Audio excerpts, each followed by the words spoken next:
I didn't scream, didn't cry. I sent a single photo instead. Me, in Monaco, dressed in midnight silk, lips red as blood, standing beside a man they both knew, a surprise guest. Their calls flooded in after that. I silenced them all, slid into a Rolls-Royce Phantom waiting at the curb, and I drove away. But the truth is, my revenge had begun long before that night. Back then, he wasn't always a monster. Or maybe he was, and I was too blinded to see. We met in a boardroom of all places. He was brilliant, sharp jaw, sharper wit. I fell for his confidence, the way he made the world bend to him. He looked at me like I was the only one who could keep up. For years, I believed it. Believed we were partners, a team against the world. We built a life that glittered. Penthouses, galas, whispered plans under silk sheets. I thought loyalty lived there, between our shared secrets and laughter. I was wrong. The first cracks.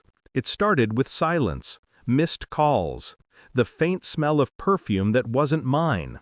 His smile stretched too wide when he lied. One night his phone lit up beside me. A name. My sister's name. I touched the screen, saw a thread of messages that made my stomach hollow. Jokes, promises, plans. I locked the phone, placed it back, and kissed him good night as if nothing had shifted. Inside, though, the floor had opened. Control. I didn't storm, didn't confront. That would have been a gift to them, an emotional mess they could laugh about between glasses of wine. Instead, I shifted. I began to document, screenshots, bank transfers, hotel receipts tucked into my desk. I found the offshore accounts he thought I didn't know about, the properties in her name he had signed over quietly. Piece by piece, I assembled the puzzle of their betrayal. Every move I made was quiet, deliberate. I met with lawyers, spoke to accountants in hushed tones, shifted assets, filed motions sealed tight. On the outside, I remained the dutiful wife. Smiles at dinners, hands folded at charity galas. He thought he was winning. That's what made it sweet. The trap. The day he told me he wanted a divorce, he wore his best suit, like it was a business pitch. He expected me to fall apart. Instead, I smiled, said I understood. He didn't see the papers I'd already filed, the clauses he hadn't read, the accounts already drained. By the time he realized, the lawyers were already circling.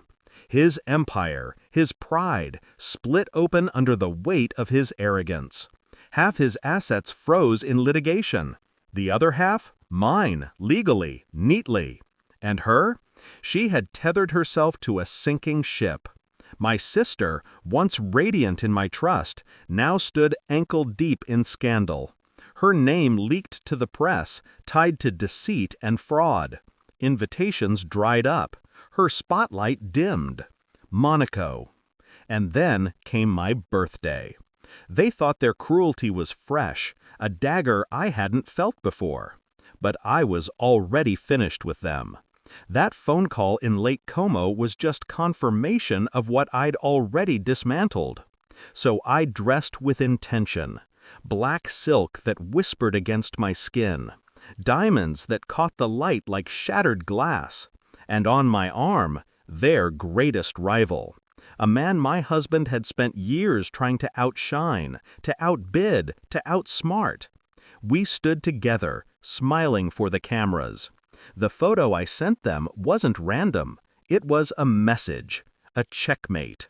Their calls came in like sirens, one after the other, desperate now. I watched the screen flash and fade, flash and fade. I let the silence grow heavy. When the rolls pulled up, I slid inside, leather cool against my back. The city lights blurred through tinted glass as I left it all behind. Aftermath. Do you want to know the truth? I don't miss him. Not the man he was, not the man I thought he could be. And my sister? Her betrayal was a clean cut. It severed something rotten I hadn't wanted to name. I don't need to answer their calls. My silence says everything. On my birthday, they tried to humiliate me. But in the end, it was me who left them, stripped bare, exposed, scrambling in the ruins of what they thought they controlled. And me? I drove away without a word. Because revenge doesn't always need noise. Sometimes silence is the sharpest blade.